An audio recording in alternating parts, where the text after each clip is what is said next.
Assalamualaikum warahmatullahi wabarakatuh. Salam Pramuka. Saya ucapkan selamat datang kepada adik-adik calon siswa SMA Negeri 1 Belitang sebagai peserta masa pengenalan lingkungan sekolah tahun pelajaran 2020-2021. Baiklah, di sini saya dipercaya untuk memberikan materi pengenalan tentang kepramukaan. Sebelum ke materi, saya akan memperkenalkan diri dulu, supaya nanti adik-adik tidak bingung siapa sih kemarin memberi materi, siapa memberi materi. Pendidikan formal saya SD di SDN Pengandonan, tahun 94 sampai 2000. Kemudian SLTP di SLTP Negeri 4 Oku, tahun 2000 sampai 2003, yang sekarang adalah SMP Negeri 1 Belitang. Kemudian SMA di SMA Negeri 1 Belitang tahun 2003 sampai 2006, dan kuliah di Universitas Lampung tahun 2006 sampai 2010. Nah, karena materi saya tentang kepramukaan, saya juga akan menyampaikan pendidikan kepramukaan saya. Yang pertama, kursus pembina pramuka mahir tingkat dasar tahun 2007 di Kuartir Cabang Bandar Lampung. Kemudian kursus pembina pramuka mahir tingkat lanjut tahun 2014 di Kuartir Cabang Ogan Komering Ulu di Batu Raja. Yang ketiga, kursus pelatih pembina pramuka tingkat dasar tahun 2014 di Kuarda Lampung.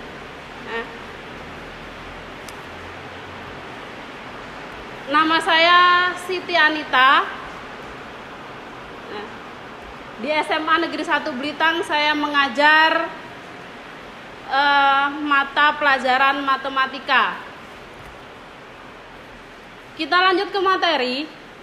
Materi kepramukaan. Kalau adik-adik mendengar kata kepramukaan, ada beberapa istilah yang sepertinya mirip, sebenarnya tidak sama. Ada namanya pramuka, kepramukaan, dan gerakan pramuka. Kakak akan menyampaikan apa itu pramuka, apa kepramukaan, dan apa gerakan pramuka.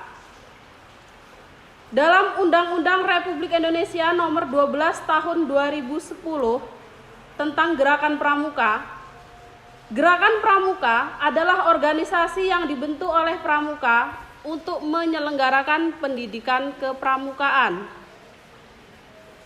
Sedangkan pramuka adalah warga negara Indonesia yang aktif dalam pendidikan kepramukaan serta mengamalkan satya pramuka dan dharma pramuka. Jadi, bukan hanya sekedar pakai seragam pramuka terus disebut sebagai anggota pramuka. Bukan adik-adik pakai dasi kemudian disebut sebagai anggota pramuka, tidak. Selain mengenakan seragam, tetap harus mengamalkan satya dan dharma pramuka.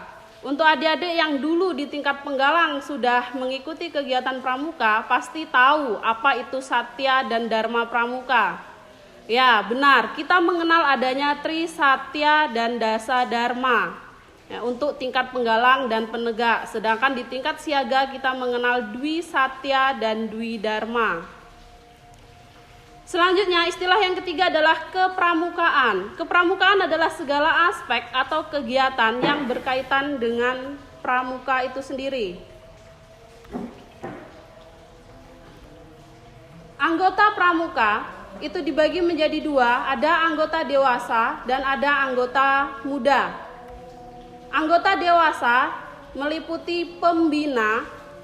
Pembina itu minimal dia sudah bersertifikat kursus mahir dasar atau kursus pembina pramuka mahir tingkat dasar. Kemudian ada pelatih. Pelatih itu minimal bersertifikat KPD. Kemudian ada andalan. Andalan ini seharusnya minimal juga KMD dan ditunjuk untuk menjadi andalan, baik itu tingkat ranting atau tingkat cabang. Kemudian ada majelis pembimbing. Kalau di sekolah kita majelis pembimbing itu ada kepala sekolah dan susunan mabi yang lain. Kemudian ada namanya anggota muda ya, ada siaga. Siaga berusia 7 sampai 10 tahun. Kemudian ada penggalang usia 11 sampai 15 tahun, ada penegak 16 sampai 20 tahun dan ada pandega 21 sampai 25 tahun. Jadi salah ya kalau kita mendengar anak SD itu siaga, salah. Kenapa? Karena anak SD kelas 1 yang usianya kurang dari 7 tahun itu pun belum bisa menjadi siaga.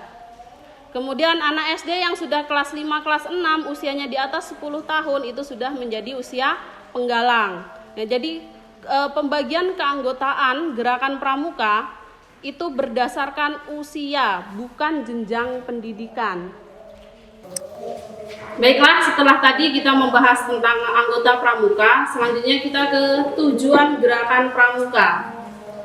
Gerakan pramuka itu bertujuan untuk membentuk setiap pramuka memiliki kepribadian yang beriman, bertakwa, berakhlak mulia, berjiwa patriotik, taat hukum, disiplin, menjunjung tinggi nilai-nilai luhur bangsa, berkecakapan hidup, sehat jasmani dan rohani. Yang kedua, menjadi warga negara yang berjiwa Pancasila, setia dan patuh kepada Negara Kesatuan Republik Indonesia, serta menjadi masyarakat yang baik dan berguna, yang dapat membangun dirinya sendiri secara mandiri, serta bersama-sama bertanggung jawab atas pembangunan bangsa dan negara. Kemudian memiliki kepedulian terhadap sesama hidup dan alam lingkungan. Sedangkan, itu tadi tujuan pendidikan kepramukaan yang tertera dalam ADART Gerakan Pramuka. Selanjutnya, tujuan untuk pembinaan Gerakan Pramuka Penegak. Pramuka Penegak itu nanti kalau adik-adik bergabung dengan kami di Pramuka SMA Negeri 1 Blitar, maka adik-adik akan menjadi seorang penegak. Dan inilah tujuan pembinaannya. Yang pertama, membentuk manusia yang berideologi Pancasila. Kemudian kuat keyakinan beragama, tinggi mental, kuat fisik dan rohani. Nah, jadi yang sakit-sakitan, justru di pramuka ini kita akan belajar bagaimana menempa fisik sehingga yang sakit-sakit menjadi sehat, yang lemah menjadi kuat. Ya, karena itu salah satu tujuan pembinaan gerakan pramuka. Kemudian berguna bagi diri sendiri, keluarga dan masyarakat serta bangsa dan negara, berkesadaran hukum. Jadi jangan ngaku sebagai anggota pramuka kalau tidak sadar dengan hukum. Jangan ngaku sebagai anggota pramuka kalau sering melanggar hukum. Nah, kemudian berkesadaran bermasyarakat, berbangsa dan bernegara, berkesadaran internasional untuk mengembangkan persatuan dan persaudaraan dalam rangka membina perdamaian dan dunia. Sesuai dengan moto Gerakan Pramuka Internasional ya. Messenger of Peace. Pramuka itu pembawa perdamaian, pembawa pesan perdamaian. Dimanapun posisinya, pramuka adalah pembawa perdamaian. Dari tujuan tersebut, gerakan pramuka dinilai sebagai jawaban atas fenomena-fenomena yang terjadi di kalangan kaum muda. Ya, di mana kaum muda sekarang itu banyak yang melakukan kegiatan-kegiatan yang menyimpang, yang banyak mencari aktualisasi diri di luar sana dengan cara yang salah. Ya, pramuka bisa menjadi salah satu wadah untuk adik-adik nanti menonjolkan atau mengaktualisasikan diri adik ingin menjadi apa dan ingin seperti apa. Pendidikan kepramukaan yang dilaksanakan itu sebagai kegiatan ekstrakurikuler wajib pada pendidikan dasar dan menengah. Nah, berdasarkan Peraturan Menteri Pendidikan dan Kebudayaan Nomor 63 Tahun 2014. Nah, ekstrakurikuler wajib ini merupakan program ekstrakurikuler yang harus diikuti oleh seluruh peserta didik, terkecuali peserta didik dengan kondisi tertentu yang tidak memungkinkan untuk mengikuti kegiatan ekstrakurikuler tersebut. Peserta didik diwajibkan untuk mendapat nilai memuaskan. Nah, memuaskan itu minimal B, kalau C itu belum memuaskan. Pada setiap semester, nilai yang diperoleh itu akan menjadi salah satu acuan untuk adik-adik nanti naik kelas. Jika 2 kali berturut-turut, 2 semester berturut-turut adik-adik mendapatkan nilai tidak memuaskan, Maka untuk naik kelas, adik-adik harus mengikuti program khusus yang diselenggarakan oleh sekolah. Ya, ini berdasarkan lampiran 3 Peraturan Menteri Pendidikan dan Kebudayaan nomor 81A tahun 2013 tentang implementasi kurikulum. Nah, selanjutnya, Kak, kalau nanti saya menjadi seorang penegak, proses apa yang harus saya lalui? Nah, perjalanan seorang penegak itu dimulai dari menjadi tamu ambalan. Ya. Di dalam penegak ini ada namanya ambalan, di mana ambalan itu akan memiliki adat dan prosesi ambalan tersendiri. Di setiap ambalan itu berbeda-beda, ambalan yang satu dan ambalan yang lain itu berbeda, tergantung dengan ADART yang mereka buat di dalam adat ambalannya. Tamu ambalan, kalau adik-adik di penggalangnya sudah mencapai penggalang terap, maka cukup 1 bulan saja. Setelahnya adik-adik bisa menjadi calon penegak. Tapi kalau di dalam SMP dulu adik-adik tidak mengikuti kegiatan pramuka, maka masa menjadi tamu ambalan itu 3 bulan. Nah, setelah melewati 1 bulan dan 3 bulan ini, adik-adik masuk ke tahap kedua, yaitu menjadi calon penegak. Di mana calon penegak akan didampingi oleh 2 orang penegak bantara sebagai pendamping kanan dan pendamping kiri, ya, yang akan mendampingi adik-adik dalam berproses menjadi seorang penegak bantara. Masa menjadi calon penegak ini minimal 6 bulan. Jadi jangan nanti adik-adik bergabung bersama kami baru 3-4 bulan itu sudah minta dilantik sebagai bantara dengan alasan pengisian SKU sudah penuh. Belum bisa, ya, minimal 6 bulan.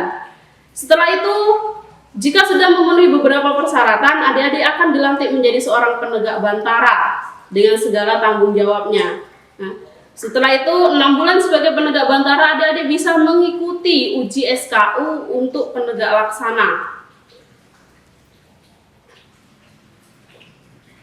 Kemudian di dalam penegak ini, selama adik-adik menjadi penegak, jika dirasa ilmu yang diperoleh sebagai penegak di SMA Negeri 1 Belitang atau di ambalan kami, ya, ambalan kami adalah ambalan Naga Brisang Putri Kembang Dadar, dirasa belum cukup, maka adik-adik berkesempatan untuk mengikuti namanya Satuan Karya Pramuka atau Saka Pramuka. Apa itu Saka Pramuka? Saka Pramuka adalah kegiatan kepramukaan yang diadakan oleh instansi-instansi tertentu yang sesuai dengan minat dan bakat adik-adik. Jadi nanti adik-adik bisa milih, wih saya hobi Kak dengan berkebun. Oke, silakan adik-adik bisa bergabung dengan Saka, namanya Saka Taruna Bumi di bidang pertanian, ya. Kalau adik-adik hobi dengan kepolisian, dengan lalu lintas, adik-adik bisa bergabung dengan Saka Bayangkara yang ada langsung di bawah kepolisian, instansi kepolisian. Adapun saat ini beberapa Saka yang ada di sekitar kita, yang ada di Belitang, itu ada Saka Bayangkara. Nah, latihannya di Polsek Belitang. Nanti adik-adik bisa menemui kakak-kakaknya anggota ambalan yang ingin bergabung bisa. Kemudian Saka Bakti Husada bidang kesehatan di Puskes Gumawang ada. Nah, adik-adik juga bisa bergabung nanti. Kemudian Saka Wirakartika, ya, Saka Wirakartika itu ada di tentang bela negara. Dia ada di bawah instansi angkatan TNI, angkatan bersenjata dulu, ya. Ada di bawah TNI. Di sini ada di dekat Jembatan Marga. Nanti adik-adik juga bisa bergabung, ya, dengan Saka Wirakartika. Untuk saat ini di Belitang baru ada itu. Nah, walaupun sebenarnya secara nasional itu banyak sekali, ada Saka Bahari, ya, di bidang kelautan, ada Saka Dirgantara, kemudian ada Saka Kencana di bidang kependudukan, ada Saka Wana Bakti bidang kehutanan. Tapi untuk di Belitang baru ada 3. Mudah-mudahan nanti ketika adik-adik bergabung, memang adik-adik berminat, bisa kita usulkan kepada instansinya untuk kita bergabung di Saka-Saka tersebut. Oke, hanya itu, ya, bidang pengenalan kegiatan kepramukaan yang kakak sampaikan. Nanti adik-adik bisa bergabung melalui anggota ambalan Naga Brisang Putri Kembang Dadar. Ada formulir yang bisa adik-adik isi, adik-adik bisa bergabung bersama kami dan kami menanti adik-adik untuk bergabung. Mengapa pelajar SMA Negeri 1 Belitang wajib mengikuti pramuka? Langsung 3 pertanyaan atau satu-satu? Langsung satu Ibu jawab, satu Ibu jawab. Oke. Mengapa pelajar SMA 1 Belitang wajib mengikuti kegiatan pramuka? Oke, pertanyaan yang bagus ya adik. Seperti ini. Pendidikan kita itu sudah tersistem. Ada yang mengatur, ada yang membuat kebijakan. Dan saat ini kita mengikuti kebijakan yang sudah ditentukan. Ya, berdasarkan lampiran dari Permendikbud tentang kurikulum 2013 ya, nomor 81A tahun 2013 itu dinyatakan bahwa ekstrakurikuler pramuka itu adalah ekstrakurikuler wajib. Yang namanya wajib jangan ditawar. Ya. Jadi mengapa wajib? Untuk sementara saya jawab sesuai dengan itu saja, sesuai dengan kebijakan yang memang ada. Nah, kenapa kebijakan itu diadakan? Nah, itu yang tadi tujuan dari pendidikan pramuka itu sendiri, ya. Sehingga pramuka, gerakan pramuka itu dianggap mampu untuk menjadi wadah bagi generasi muda untuk menjadi lebih baik. Bagaimana pelaksanaan pramuka di lingkungan SMA Negeri 1 Belitang? Bagaimana pelaksanaan pramuka di lingkungan SMA Negeri 1 Belitang? Oke, kalau berdasarkan lampiran Permendikbud tadi nomor 81 tahun 2013 itu ada tiga pelaksanaan ya. Yang pertama adalah sistem blok, yang kedua aktualisasi, yang ketiga reguler. Saat ini di SMA Negeri 1 Belitang itu menerapkan yang ketiga, yaitu reguler. Jadi nanti ada jadwal untuk latihan pramuka di sore hari. Jadi pelaksananya seperti itu untuk saat ini. Ya, harapannya nanti ke depan ada perubahan, kita mau gunakan yang aktualisasi saja. Ya, harapannya seperti itu. Tapi untuk saat ini kita melaksanakannya reguler. Jadi ada latihan rutin seminggu sekali di sore hari. Kegiatan pramuka bersifat wajib. Apa sanksi yang dikenakan apabila pelajar tidak mengikuti kegiatan pramuka? Kembali kepada sanksi, sebenarnya kalau berdasarkan Undang-Undang Nomor 12 Tahun 2010, gerakan pramuka, anggota pramuka atau kepramukaan itu bersifat sukarela. Artinya memang tidak bisa dipaksa. Kenapa? Seseorang mau berubah itu memang harus dari hati. Jadi sekarang tinggal kembali kepada adik-adik, mau bagaimana? Kalau memang ingin menjadi yang lebih baik, ya salah satunya mari bergabung bersama kami. Kalau ditanyakan sanksi, yang namanya sanksi, karena ini tuntutan dari kurikulum, kami akan memberikan program seperti yang tadi sudah saya jelaskan, bahwa ada program tersendiri untuk adik-adik yang mendapatkan nilai tidak memuaskan. Jadi karena tadi adik-adik bilang adik-adik tidak ikut, ya artinya nilainya tidak memuaskan. Ketika nilai tidak memuaskan, maka kami selaku pembina pramuka akan memberikan program khusus yang harus diikuti. Ya, mau tidak mau program khusus itu harus diikuti. Barulah nanti nilai memuaskan bisa kami berikan dan bisa menjadi salah satu jalan yang memudahkan untuk naik ke tingkat yang lebih tinggi. Saya tutup materi ini dengan sebuah kalimat yang saya kutip dari Sandi Racana Putra Saburai. Jika engkau tidak bisa menjadi batang nyiur yang tegar, jadilah segumpal rumput tetapi mampu memperindah taman. Terima kasih. Salam Pramuka.